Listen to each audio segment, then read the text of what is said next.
She risked her life to save the Mafia boss's son from a speeding car, but instead of thanking her, he blamed the Black Maid and accused her of plotting the attack. Only when Keanu Reeves stepped in with undeniable proof did the truth come out, exposing a deadly conspiracy, the boss's prejudice, and the maid's unwavering loyalty. The maid in the mansion. The first time Amara walked through the iron gates of the Vital mansion, she felt two things at once: gratitude and danger. Gratitude because this job meant money for her mother's medicine and her little brother's school fees. Danger because everything about the place felt wrong: the guards at the entrance, the expensive cars, the way people lowered their voices when they said the name, Vital. She smoothed the front of her black and white uniform as she crossed the marble foyer, trying to ignore how the staff looked at her. Some with curiosity, some with indifference, and one or two with that tired, familiar suspicion reserved for a black woman who did look like she belonged in a place like this. She kept her chin up. This was not the first house where she was the only one who looked like her, and she doubted it would be the last. Amara, a young woman from the housekeeping staff, called. "This way, please, Mr. Vital is waiting." Mr. Vital. The name carried weight through the halls. Lorenzo Vital, real estate tycoon in the newspapers, something darker in whispered stories. Amara had heard the rumors, his family's money tied to things never written down, favors that came with fear, not gratitude. Mafia. It was a word people pretended not to know, but it floated around him like cologne. When she stepped into his office, he didn't stand to greet her. He sat behind a heavy wooden desk, 3 monitors glowing with numbers and maps, his tailored suit immaculate, his dark hair slicked back. His eyes were sharp, restless, always measuring. "You're the new maid?" he asked, like he already doubted the decision. "Yes, sir, Amara Cole." Her voice was steady, but her hands were clasped tight behind her back so he wouldn't see the tension in her fingers. He leafed through her file without really looking at it. "Background check came back clean. Good, my son is in this house. You're hired to clean and help the nanny, not to talk.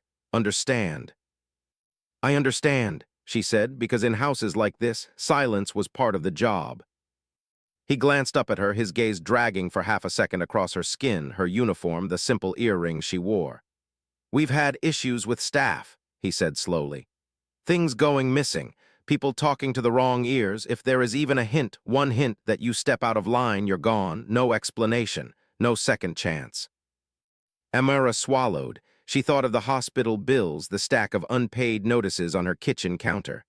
"I'll do my job, sir." "You'd better," he said, then waved her away like a file he had already decided to distrust. Out in the hallway, the atmosphere loosened a little. The nanny, an older woman named Marta, handed Amara a schedule and rules so long they filled 2 pages. No phones near the boy. No photos. No guests. No talking to reporters. No going near the East Wing at night. Amara listened, but her attention drifted when she heard a small giggle echo down the corridor. A little boy poked his head out from a playroom door, blue eyes wide, hair sticking up like he had been rolling on the floor. "That's Luca," Marta said softly. "Mr. Vital's heart and his weakness." The boy ran straight to Amara like they'd met before. He studied her face with that unfiltered curiosity children have and asked, "Are you new?" "Yes," she said, her features softening. "I'm Amara." He smiled like that was enough. "Do you know how to make paper airplanes?"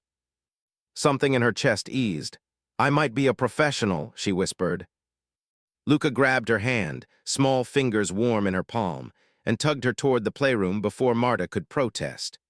For a moment, as she bent over a sheet of paper and folded it into wings, Amara forgot about security cameras, whispered rumors, and the boss whose eyes had already tried to place her in a box labeled problem. Later that afternoon, when she stepped out onto the back terrace to shake crumbs from a tablecloth, she saw him. He was sitting alone by the pool, dressed in black but somehow relaxed, a book open in his hands. Long hair falling past his shoulders, quiet eyes that had seen too much. Amara recognized him instantly, like almost everyone in the world would, but she said nothing. She de-learned long ago that famous people who hide in private mansions are usually doing it because they're tired of being recognized. He glanced up, caught her looking, and instead of the dismissive nod she expected from wealthy guests, he gave her a small, genuine smile. "Afternoon," he said, voice low, a little hoarse. "Afternoon, sir," she replied, then corrected herself. "Sorry, afternoon." He seemed amused by her small rebellion. "You must be new here." "Is it that obvious?" She immediately regretted the words, but his smile widened. "Most people avoid eye contact in this house," he said. "Goes with the job description, I guess." "Maybe I missed that line," she said quietly. He chuckled, then closed his book, resting it on his knee. "I'm Keanu," he offered, like he was just any other guy by the pool. "I'm renting the guest house for a while, working on a script, trying to stay out of trouble." Amara hesitated, weighing the rules against the warmth in his voice. "I'm Amara. I'm cleaning up after trouble." Their eyes held for a brief, calm moment, and she felt something rare in this house of tension, simple respect. No one measuring her like a liability, no one watching for her to slip. Just one human seeing another. A shout shattered the peace. "Luca, get back inside!"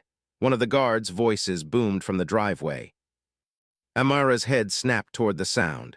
Out beyond the pool, past the trimmed hedges and marble steps, she saw Luca's small body darting down the brick path that led toward the front gate. He shouldn't have been out there alone. He was chasing something, a bright red ball bouncing toward the driveway. Amara dropped the tablecloth without thinking. "Marta," she called, but there was no answer. She could already feel a thread of fear tugging at her spine. From the driveway came the low, growing roar of an engine. "Luca," she yelled, her voice breaking on his name. He didn't hear her. The ball rolled off the curb and into the street just as the front gate swung open. A black sedan shot forward, moving too fast, its windows tinted, its driver distracted on his phone. Time seemed to fracture. The ball, the boy, the car. Keanu was on his feet in an instant, the chair scraping back across the stone. Amara. She was already running. The world narrowed to the uneven bricks under her shoes and the tiny figure standing at the edge of the driveway. Her lungs burned, but every step felt too slow, like she was wading through water. Somewhere behind her, she heard one of the guards shouting into a radio, another cursed as he fumbled for his gun, because in this house every sound was a possible threat. But the only threat that mattered in that moment was the car rushing toward the boy who had just asked her to make paper airplanes. "Luca," she screamed, her voice tearing out of her as the sedan screeched around the corner, tires biting the pavement, the driver finally looking up, eyes widening in horror. For a split second, Amara saw Luca's face as he turned toward her voice. Surprised, trusting, completely unaware that death was bearing down on him in a black blur of metal and glass.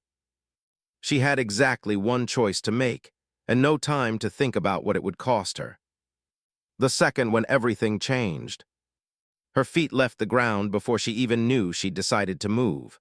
The world narrowed to Luca's tiny back and the flash of sunlight on the black sedan flying toward him. The air tore past her ears in a roar, her heart punching against her ribs as if it could push her closer, faster. "Luca, don't move," she screamed, the words scraped raw out of her throat. He turned, confused, the red ball forgotten at his feet. Amara hit him like a wave. She wrapped both arms around his small body and threw her weight sideways, twisting so that her back faced the car instead of his. For a split second, she saw the driver's face, eyes wide, mouth open in a curse, hands jerking the wheel too late. The impact was like being kicked by a god. Metal slammed into her hip and lower back, a white-hot pain exploding through her side. Her breath vanished in an instant. She felt herself lift off the ground, still clutching Luca, his terrified cry swallowed by the screech of brakes. The sky tilted, palm trees spinning above her in a dizzy blur, and then they hit the pavement hard. Her shoulder cracked against the driveway, skin tearing on rough stone, her head bouncing once before darkness clawed at the edges of her vision. She refused to let go of him. The car swerved, tires shrieking, missing them by inches now. It clipped the open gate, tore off a piece of the iron, and roared away down the road without stopping. One of the guards fired a shot that went wide. Another yelled a license plate number into his radio, but the sedan was already just a scream of engine and fading dust. Keanu was the first one to reach them. Hey, Amara, can you hear me? His voice was close, urgent, his hands gentle as they hovered over her, not touching yet, like he was afraid of making it worse. Her lungs fought for air, each breath a knife. For a horrifying moment she thought she couldn't move at all. Then Luca's weight shifted against her chest, and instinct overpowered pain. Luca, she gasped, forcing her arms to loosen. Are you okay? Talk to me, baby, talk to me. He was crying, big silent sobs shaking his body, his small fingers clawing at her uniform. It was so fast, he hiccuped. I didn't see it, you. He broke off, burying his face in her neck. Keanu's hand settled carefully on her shoulder. You did good, he said quietly, his voice breaking in a way he tried to hide. You got him out. Just stay still a second, okay? Let me see where you're hurt. I'm fine, she lied, trying to sit up. The moment she moved, lightning shot down her side and she almost blacked out again. I need to get him inside. One of the guards arrived, gun still in hand, face pale. Get away from them, he snapped at Keanu on reflex, then realized who he was talking to and swallowed hard. Sir, sorry, protocol, we gotta check the kid. Keanu ignored him. He was focused on Amara, on the way she gritted her teeth and forced herself upright, still using her own body as a shield so Luca wouldn't see the blood on the driveway. I'm okay, Luca whispered, as if trying to convince himself. He lifted his head, cheeks wet, and looked at Amara like she was something impossible. You flew, he said. You really flew. Amara managed a shaky smile. I prefer walking, she said, and the boy gave a small, broken laugh. More guards poured out of the house. Radios crackled. Someone shouted to call the doctor. Someone else cursed about the gate. In seconds, the quiet afternoon had become a chaos of footsteps, guns, and questions. Get the kid inside now, the head of security barked, grabbing for Luca. The boy clung tighter to Amara. No, I want to stay with her. You'll see her later, the guard said, his voice softening just enough for the child. Your dad's on his way. He needs to see you're okay. At the mention of his father, Luca's face changed. Fear, respect, and longing all flickered there at once. Slowly, reluctantly, he loosened his grip. Before the guard could pull him away, he leaned close to Amara's ear. Don't let them send you away, he whispered. Please. Her throat closed. I'm not going anywhere, she promised, even though she had no idea if that was true. They led Luca toward the house, one guard in front, one behind, like a tiny prisoner under heavy protection.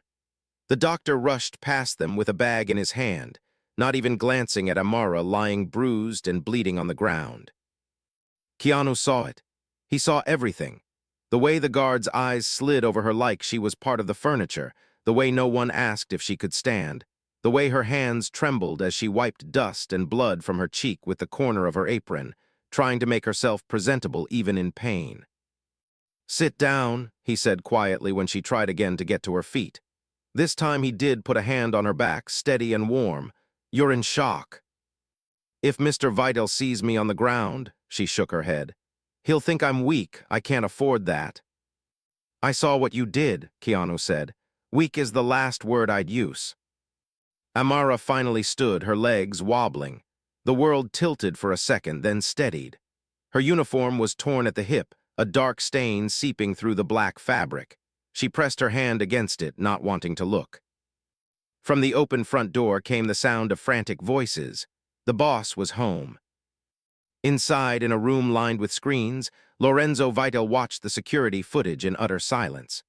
The cameras had caught everything, from the moment Luca slipped through the side door, chasing his red ball, to the blurred frame of the black sedan exploding into view. He watched his son step off the curb, watched the maid sprint across the driveway like a bullet, watched her throw his child to the ground and take the hit herself. On another angle, the image looked different. Grainy, shadows stretched, timing distorted. From that view, it almost looked like the maid had pulled Luca into the path of the car before shoving him aside. A trick of perspective, but one his fear and paranoia were more than willing to believe. Rewind it, he ordered. The head of security obeyed, sweat beading on his forehead. Again. They watched it a second time, a third. The room felt smaller with each replay. Every rumor Lorenzo had ever heard about infiltrators, about enemies using staff to get to the family, whispered in his ears. Every warning about outsiders echoed inside his skull. "She's the newest one, right?" he said calmly, too calmly. "The maid, what's her name?" "Amara, sir," the security chief answered, unsure of where this was going. "Background's clean, we checked everything twice." Lorenzo's jaw flexed. On the screen, Amara's body spun in the air again and again, over and over, always the same split second that could be read as sacrifice or as setup. "Find her," he said, his voice turning to ice. "Bring her to me." The security chief hesitated, just long enough for Lorenzo to notice. "Sir, she saved the boy," he tried carefully. "Whatever that was, if it was a hit, she took the impact. Luca's barely scratched." Lorenzo didn't look at him. His eyes stayed on the frozen frame of Amara's face, caught mid-scream. "Or she missed," he murmured, "and I don't tolerate failure." He finally turned, his expression unreadable, his fear looking for somewhere to land. "Bring me the maid," he repeated. "Now." Blame in a house built on fear. By the time they brought Amara into the great room, Lorenzo Vital had already decided who the enemy was. He stood by the floor-to-ceiling windows, hands clasped behind his back, the city spread out below like something that belonged to him.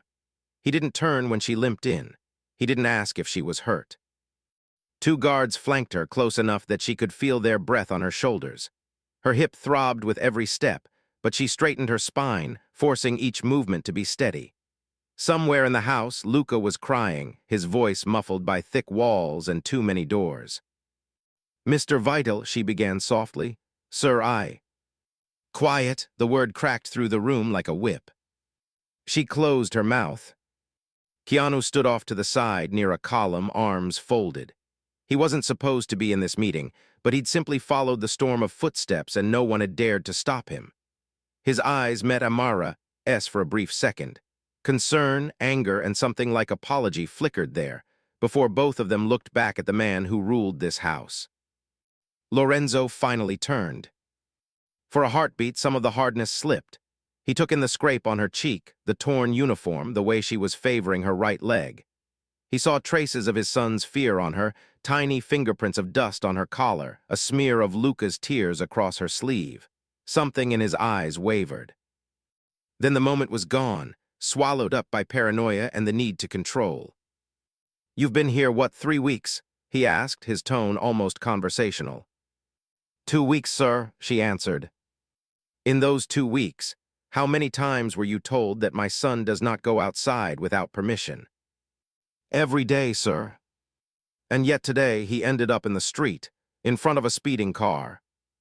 Amara took a breath that hurt. "He slipped past the nanny. I was on the terrace. The moment I saw him, I ran. I swear to you, "You swear?" His lip curled slightly, like the word tasted bad on her tongue. She felt the shift, the way the room tilted against her. "Sir, I didn't open the gate. I don't control the cars. I just—" Lorenzo stepped closer, his presence heavy. "I watched the footage." He signaled to one of the guards. A tablet was placed in his hand, the screen already queued up. A shaky camera angle showed the driveway, the small figure of Luca, the blur of the car, and Amara's body flying into frame. He lifted the tablet just enough for her to see. "What do you see?" "I see your son almost dying," she said quietly, "and me stopping it." From the side camera, the angle distorted everything. It looked messy, chaotic. If you wanted to see guilt, you could find it there. Lorenzo's eyes locked on hers. "I see a new employee who somehow ended up alone with my son at the exact moment a car came through that gate at killing speed." "I wasn't alone," Amara said, desperation sharpening her voice. "Mr. Reeves was by the pool, the guards were at their post, the nanny." "The guards failed." He cut her off with a sharp gesture. "The nanny failed, that will be dealt with, but you—" He took another step, so close now she could see faint scars near his temple, old reminders of other wars. "You are the variable, the unknown, and I don't like unknowns near my son." Keanu unfolded his arms. "Lorenzo." The boss's head snapped toward him. "This is family business." I saw what happened, Keanu said calmly. His voice was soft, but there was iron underneath. She didn't lure him outside. The kid ran. She threw herself in front of a car, you know that. And you know nothing about my world, Lorenzo shot back. About what my enemies will do to get to me. They use children, staff, pretty faces with clean records. They make them heroes, so we lower our guard. Amara flinched at pretty faces, the way he said it like an accusation instead of a compliment. She suddenly understood that this wasn't just about the video. It was about the story he told himself about people like her, people who came from neighborhoods he only drove past with tinted windows and bodyguards. I'm not your enemy, she said, fighting to keep her voice steady. I clean your floors, I wash your son's clothes, I put his toys back where he likes them. That's all I am here. You're also the one who had your hands on him when death walked through my front gate, Lorenzo said. And that makes you my problem. Luca's voice broke through from the hallway, high-pitched and panicked. Dad, where is Amara? She saved me. Why are the guards? A door shut quickly, smothering his words. That sound cut deeper than any accusation. Amara's eyes burned. You heard him, she whispered. He knows what I did. He was there. Lorenzo's face twisted, something like pain flickering across it. He's a child. Children are easy to confuse. Confuse, Keanu echoed, disbelief flashing in his eyes. You think she hypnotized the kid into believing she saved him? Lorenzo ignored the sarcasm. He handed the tablet back to the guard. I don't care what you saw from your pool chair, he told Keanu. If I've learned anything, it's that betrayal always looks like loyalty until the last second. He turned back to Amara, his decision already made. I will not take chances with my son's life. Fear finally punched through her calm. What are you going to do? She asked. Find out who you really work for, he said coldly, and who paid you. No one paid me, she said, her voice rising now, pride snapping after being stretched too far. I work for my mother who needs medicine, for my brother who wants to be the first in our family to finish college. I work for a landlord who doesn't wait kindly. That's it. That's my conspiracy. One of the guards shifted uncomfortably. Lorenzo's eyes narrowed. Take her to the cellar, he ordered, not taking his gaze off her. You have until tonight to make her talk. I want every number she's dialed, every message she's sent, every name she's ever mentioned. If she's clean, we'll know. If she's not. He let the sentence hang. The guards moved in. Large hands closed around Amara's arms, not gently this time. Pain shot up her injured side, but she didn't cry out. She decided long ago that she would not give anyone the satisfaction of seeing her break. Keanu stepped forward. Lorenzo, this isn't interrogation, this is punishment. You're about to torture the woman who saved your son. Lorenzo's jaw tightened. Walk away, Keanu. You wanted quiet, privacy, you got it. Don't mistake my hospitality for weakness. Amara was already being pulled backward. She twisted just enough to look over her shoulder. Her eyes found Keanu's one last time, searching for something. Belief, maybe, or a promise that someone in this house still saw the truth. He met her gaze, something fierce igniting in his expression. I saw you, he said clearly, loud enough for everyone to hear. I know what you did. The guards dragged her through the doorway before she could answer, the heavy door swinging shut behind her with a dull, final thud. On the other side of that door, in a basement that smelled of damp concrete and old secrets, Amara stumbled down the stairs, her heart pounding with one brutal question. In a house where the truth meant nothing, would one honest witness be enough to save her life?